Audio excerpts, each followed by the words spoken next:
شروع اللہ کا نام لے کر جو بڑا مہربان نہایت رحم والا ہے۔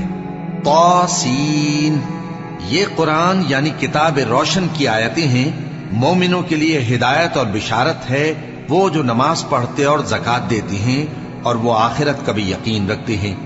جو لوگ آخرت پر ایمان نہیں رکھتے، ہم نے ان کے اعمال ان کے لیے آراستہ کر دیے ہیں تو وہ بھٹکتے پھر رہے ہیں۔ یہی لوگ ہیں جن کے لیے برا عذاب ہے اور وہ آخرت میں بھی بہت نقصان اٹھانے والے ہیں۔ اور تم کو یہ قرآن اس حکیم و علیم کی طرف سے عطا کیا جاتا ہے۔ جب موسیٰ نے اپنے گھر والوں سے کہا کہ میں نے آگ دیکھی ہے، میں وہاں سے رستے کا پتہ لاتا ہوں یا کوئی شعلہ یعنی ایک انگارہ تمہارے پاس لاتا ہوں تاکہ تم آگ تاپو۔ جب موسیٰ اس کے پاس آئے تو ندا آئی کہ وہ جو آگ میں تجلی دکھاتا ہے بابرکت ہے، اور وہ جو آگ کے ارد گرد ہے، اور اللہ جو تمام عالم کا پروردگار ہے پاک ہے۔ اے موسیٰ، میں اللہ ہوں، عزت والا، حکمت والا، اور اپنی لاٹھی ڈال دو۔ سو جب اسے دیکھا تو اس طرح حرکت کر رہی تھی گویا سانپ ہے، تو پیٹ پھیر کر بھاگے اور پیچھے مڑ کر نہ دیکھا۔ فرمایا، اے موسیٰ، ڈرو مت، میرے پاس پیغمبر ڈرا نہیں کرتے۔ ہاں، جس نے ظلم کیا پھر برائی کے بعد اسے نیکی سے بدل دیا تو میں بخشنے والا مہربان ہوں۔ اور اپنا ہاتھ اپنے گریبان میں ڈالو، بے عیب سفید و روشن نکلے گا۔ ان 2 معجزوں کے ساتھ جو 9 معجزوں میں داخل ہیں فرعون اور اس کی قوم کے پاس جاؤ کہ وہ بدکردار لوگ ہیں۔ پھر جب ان کے پاس ہماری روشن نشانیاں پہنچیں تو کہنے لگے یہ کھلا جادو ہے، اور بے انصافی اور غرور سے ان کو ماننے سے انکار کیا، جبکہ ان کے دل ان کو مان چکے تھے۔ سو دیکھ لو کہ فساد کرنے والوں کا انجام کیسا ہوا۔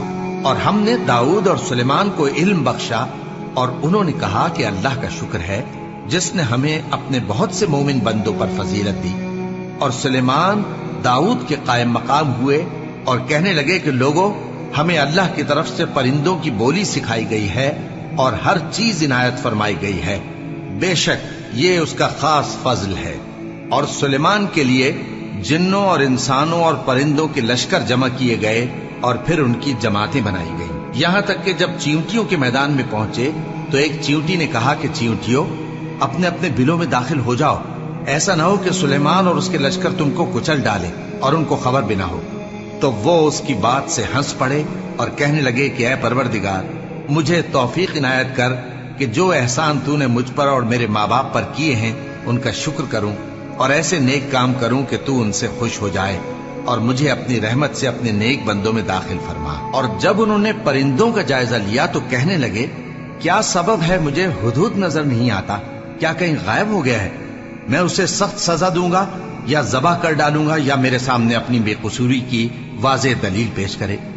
ابھی تھوڑی دیر ہوئی تھی کہ ہدہد آ موجود ہوا اور کہنے لگا کہ مجھے ایک ایسی چیز معلوم ہوئی ہے جس کی آپ کو خبر نہیں، اور میں آپ کے پاس ملک سبا سے ایک یقینی خبر لے کر آیا ہوں۔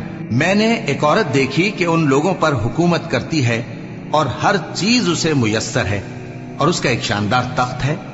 میں نے دیکھا کہ وہ اور اس کی قوم اللہ کو چھوڑ کر آفتاب کو سجدہ کرتے ہیں، اور شیطان نے ان کے اعمال انہیں آراستہ کر دکھائے ہیں اور ان کو رستے سے روک رکھا ہے، پس وہ رستے پر نہیں آتے، اور نہیں سمجھتے ہیں کہ اللہ کو جو آسمانوں اور زمین میں چھپی چیزوں کو ظاہر کر دیتا اور تمہارے پوشیدہ اور ظاہر اعمال کو جانتا ہے، کیوں سجدہ نہ کریں؟ اللہ کے سوا کوئی عبادت کے لائق نہیں، وہی عرش عظیم کا مالک ہے۔ سلیمان نے کہا اچھا، ہم دیکھیں گے تو نے سچ کہا ہے یا تو جھوٹا ہے۔ یہ میرا خط لے جا اور اسے ان کی طرف ڈال دے، پھر ان کے پاس سے ہٹ جانا اور دیکھنا کہ وہ کیا جواب دیتی ہیں۔ ملکہ نے کہا کہ دربار والو، مجھ تک ایک نامہ گرامی پہنچایا گیا ہے، وہ سلیمان کی طرف سے ہے، اور مضمون یہ ہے کہ شروع اللہ کا نام لے کر جو بڑا مہربان نہایت رحم والا ہے، بعد اس کے یہ کہ مجھ سے سرکشی نہ کرو اور مطیع و فرما بردار ہو کر میرے پاس چلے آؤ۔ خط سنا کر کہنے لگی کہ اے اہل دربار، میرے اس معاملے میں مجھے مشورہ دو، جب تک کہ تم حاضر نہ ہو اور صلاح نہ دو میں کسی کام کا فیصلہ نہیں کیا کرتی۔ وہ بولے کہ ہم بڑے زوراور اور سخت جنگجو ہیں، اور حکم آپ کے اختیار میں ہے، تو جو حکم دیجیے گا اس کے انجام پر नजर कर लीजिएगा। उसने कहा कि बादशाह जब किसी शहर में दाखिल होते हैं तो उसको तबाह कर देते हैं और वहां के इज्जत वालों को जलील कर दिया करते हैं, और इसी तरह ये भी करेंगे। और मैं इनकी तरफ कुछ तोहफा भेजती हूं और देखती हूं कि कासिद क्या जवाब लाते हैं। बस जब कासिद सुलेमान के पास पहुंचा तो सुलेमान ने कहा, क्या तुम मुझे माल से मदद देना चाहते हो? सो जो कुछ अल्लाह ने मुझे अता फरमाया है वो उससे कहीं बेहतर है जो तुम्हें दिया है। हकीकत यह है कि अपने तोहफे से तुम ही खुश होते होगे।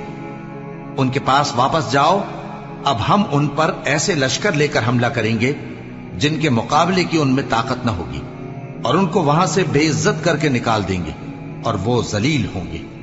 सुलेमान ने कहा कि ऐ दरबार वालों, कोई तुम में ऐसा है कि कबल इसके कि वो लोग फर्माबरदार होकर हमारे पास आए, मलिका का तख्त मेरे पास ले आए? जिन्नात में से एक कवि हैकल जिन ने कहा कि कबल इसके कि आप अपनी जगह से उठें, मैं उसको आपके पास ला हाजिर करता हूं, और मुझे इस पर कुदरत भी हासिल है और अमानतदार भी हूं। एक शख्स जिसको किताब इलाही का इल्म था कहने लगा कि मैं आपकी आंख के झपकने से पहले पहले उसे आपके पास हाजिर किए देता हूं। जब सुलेमान ने तख्त को अपने पास रखा हुआ देखा तो कहा कि ये मेरे परवरदिगार का फजल है ताकि मुझे आजमाए कि मैं शुक्र करता हूं या कुफरान नेमत करता हूं, और जो शुक्र करता है तो अपने ही फायदे के लिए शुक्र करता है, और जो नाशुक्री करता है तो मेरा परवरदिगार बेनियाज है, करम करने वाला है। सुलेमान ने कहा कि मलिका के इम्तिहान अक्ल के लिए उसके तख्त की सूरत बदल दो, देखें कि वो सूझ रखती है या उन लोगों में से है जो सूझ नहीं रखते। फिर जब वो आ पहुंची तो पूछा गया कि क्या आपका तख्त भी इसी तरह का है? उसने कहा कि ये तो गोया हू बहू वही है, और हमको इससे पहले ही सुलेमान की अजमत व शान का इल्म हो गया था, और हम फर्माबरदार हैं। और वो जो अल्लाह के सिवा दूसरों की परस्तिश करती थी, सुलेमान ने उसको उससे मना किया कि वो काफिरों में से थी। उसके बाद उससे कहा गया कि महल में चलिए। जब उसने उसके फर्श को देखा तो उसे पानी का हौज समझा और कपड़ा उठाकर अपनी पिंडलियां खोल दी। सुलेमान ने कहा, ये ऐसा महल है जिसके नीचे भी शीशे जड़े हुए हैं। वो बोल उठी कि परवरदिगार, मैं अपने आप पर जुल्म करती रही थी, और अब मैं सुलेमान के साथ अल्लाह रब्बुल आलमीन पर ईमान लाती हूं। और हमने समूद की तरफ उनके भाई स्वालेह को भेजा कि अल्लाह की इबादत करो, तो वो दो फरीक होकर आपस में झगड़ने लगे। स्वालेह ने कहा कि ऐ कौम, तुम भलाई से पहले बुराई के लिए क्यों जल्दी करते हो, और अल्लाह से बख्शिश क्यों नहीं मांगते ताकि तुम पर रहम किया जाए? वो कहने लगे कि तुम और तुम्हारे साथी हमारे लिए बुरा शुगून हैं। स्वालेह ने कहा कि तुम्हारी बदशुगूनी अल्लाह के पास है, बल्कि तुम ऐसे लोग हो जिनकी आजमाइश की जाती है। और शहर में 9 शख्स थे जो मुल्क में फसाद किया करते थे और इस्लाह से काम नहीं लेते थे। कहने लगे कि अल्लाह की कसम खाओ कि हम रात को इस पर और इसके घर वालों पर शबखून मारेंगे, फिर इसके वारिसों से कह देंगे कि हम तो इसके घर वालों के मौके हलाकत पर थे ही नहीं, और हम सच कहती हैं। और वो एक चाल चले, और हमने भी एक तदबीर की, और उनको कुछ खबर न हुई। तो देख लो कि उनकी चाल का अंजाम कैसा हुआ। हमने उनको और उनकी कौम सबको हलाक कर डाला। अब उनके ये घर उनके जुल्म के सबब तलपट पड़े हैं। जो लोग इल्म रखते हैं उनके लिए इसमें निशानी है, और जो लोग ईमान लाए और डरते थे उनको हमने नजात दी। और लूत को याद करो जब उन्होंने अपनी कौम से कहा कि तुम बेहयाई के काम क्यों करते हो जबकि तुम देखते हो? क्या तुम औरतों को छोड़कर लज्जत हासिल करने के लिए मर्दों की तरफ माइल होते हो? हकीकत यह है कि तुम अहमक लोग हो। तो उनकी कौम के लोग बोले तो ये बोले, और इसके सिवा उनका कुछ जवाब न था कि लूत के घर वालों को अपने शहर से निकाल दो, ये लोग पाक बनना चाहते हैं। तो हमने उनको और उनके घर वालों को नजात दी, मगर उनकी बीवी कि उसकी निस्बत हमने मुकर्रर कर रखा था कि वो पीछे रहने वालों में होगी। और हमने उन पर मे बरसाया, सो जो मे उन लोगों पर बरसा जिनको मुतनब्बे कर दिया गया था बुरा था। कह दो कि सब तारीफ अल्लाह ही के लिए है, और उसके उन बंदों पर सलाम है जिसको उसने मुंतखब फरमाया। भला अल्लाह बेहतर है या वो जिनको ये उसका शरीक बनाते हैं? भला किसने आसमानों और जमीन को पैदा किया, और किसने तुम्हारे लिए आसमान से पानी बरसाया? फिर हमने उससे सरसब्ज बाग उगाए तुम्हारा काम तो न था कि तुम उनके दरख्तों को उगाते, तो क्या अल्लाह के साथ कोई और भी माबूद है? हरगिज नहीं, बल्कि ये लोग रस्ते से अलग हो रहे हैं। भला किसने जमीन को करारगाह बनाया और उसके बीच नहरें बनाई और उसके लिए पहाड़ बनाए, और किसने दो दरियाओं के बीच ओट बनाई? ये सब कुछ अल्लाह ने बनाया, तो क्या अल्लाह के साथ कोई और माबूद भी है? हरगिज नहीं, बल्कि उनमें अक्सर इल्म नहीं रखते। भला कौन बेकरार की इल्तिजा कबूल करता है जब वो उससे दुआ करता है, और कौन उसकी तकलीफ को दूर करता है, और कौन तुमको जमीन में अगलों का जानशी बनाता है? ये सब कुछ अल्लाह करता है, तो क्या अल्लाह के साथ कोई और माबूद भी है? हरगिज नहीं, मगर तुम बहुत कम गौर करते हो। भला कौन तुमको जंगल और दरिया के अंधेरों में रास्ता बताता, और कौन हवाओं को अपनी रहमत के आगे खुशखबरी बनाकर भेजता है? ये सब कुछ अल्लाह करता है, तो क्या अल्लाह के साथ कोई और माबूद भी है? हरगिज नहीं। ये लोग जो शिर्क करते हैं, अल्लाह की शान उससे बुलंद है। भला कौन खलकत को पहली बार पैदा करता, फिर उसको दोबारा पैदा करेगा? और कौन तुमको आसमान और जमीन से रिज्क देता है? ये सब कुछ अल्लाह करता है, तो क्या अल्लाह के साथ कोई और माबूद भी है? हरगिज नहीं। कह दो कि मुशरिको, अगर तुम सच्चे हो तो दलील पेश करो। कह दो कि जो लोग आसमानों और जमीन में हैं, अल्लाह के सिवा गैब की बातें नहीं जानते, और न ये जानते हैं कि कब जिंदा करके उठाए जाएंगे, बल्कि आखिरत के बारे में उनका इल्म खत्म हो चुका है, बल्कि ये उसकी तरफ से शक में है, बल्कि ये उससे अंधे हो रहे हैं। और जो लोग काफिर हैं कहते हैं कि जब हम और हमारे बाप दादा मिट्टी हो जाएंगे, तो क्या हम फिर कब्रों से निकाले जाएंगे? ये वादा हमसे और हमारे बाप दादा से पहले से होता चला आया है। कहां का उठना और कैसी क़यामत? ये तो सिर्फ पहले लोगों की कहानियां हैं। कह दो कि मुल्क में चलो फिरो, फिर देखो कि गुनाहगारों का अंजाम क्या हुआ है, और उनके हाल पर गम न करना, और न उन चालों से जो ये कर रहे हैं तंग दिल होना। और कहते हैं कि अगर तुम सच्चे हो तो ये वादा कब पूरा होगा? कह दो कि जिस अजाब के लिए तुम जल्दी कर रहे हो, शायद उसमें से कुछ तुम्हारे नजदीक आ पहुंचा हो, और तुम्हारा परवरदिगार तो लोगों पर फजल करने वाला है, लेकिन उनमें से अक्सर शुक्र नहीं करते। और जो बातें उनके सीनों में पोशीदा होती हैं और जो काम वो जाहिर करते हैं, तुम्हारा परवरदिगार उन सब को जानता है। और आसमानों और जमीन में कोई पोशीदा चीज नहीं है मगर ये कि वो एक किताब रोशन में लिखी हुई है। बेशक ये कुरान बनी इसराइल के सामने अक्सर बातें जिनमें वो इख्तिलाफ करते हैं बयान कर देता है, और बेशक ये मोमिनों के लिए हिदायत और रहमत है। तुम्हारा परवरदिगार क़यामत के रोज उनमें अपने हुक्म से फैसला कर देगा, और वो गालिब है, इल्म वाला है। तो अल्लाह पर भरोसा रखो, तुम तो साफ हक पर हो। कुछ शक नहीं कि तुम मुर्दों को बात नहीं सुना सकते, और न बहरों को जबकि वो पीठ फेर लें आवाज सुना सकते हो, और न अंधों को गुमराही से निकालकर रास्ता दिखा सकते हो। तुम तो उन्हीं को सुना सकते हो जो हमारी आयतों पर ईमान लाते हैं, फिर वो फर्माबरदार हो जाते हैं। और जब उनके बारे में अजाब का वादा पूरा होगा तो हम उनके लिए जमीन में से एक जानवर निकालेंगे जो उनसे बातें करेगा।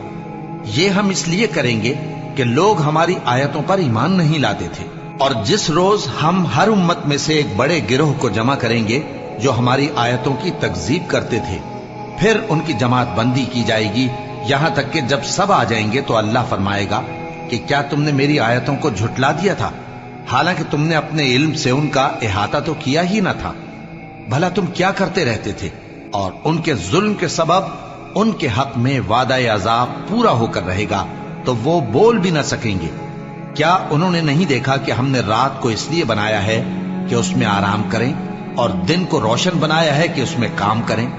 बेशक इसमें मोमिन लोगों के लिए निशानियां हैं। और जिस रोज सूर फूंका जाएगा तो जो लोग आसमानों में और जो जमीन में हैं सब घबरा उठेंगे, मगर वो जिसे अल्लाह चाहे, और सब उसके पास आजिज होकर चले आएंगे।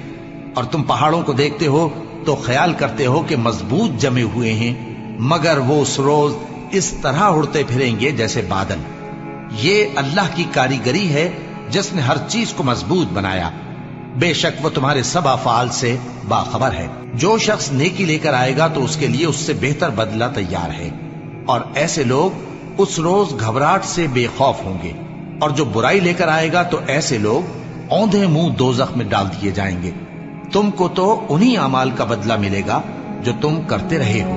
कह दो, मुझको यही इरशाद हुआ है कि इस शहर मक्का के मालिक की इबादत करूं जिसने इसको मुहतरम बनाया है और हर चीज उसी की है, और मुझे यह भी हुक्म हुआ है कि मैं फर्माबरदार रहूं और यह भी कि कुरान पढ़ा करूं।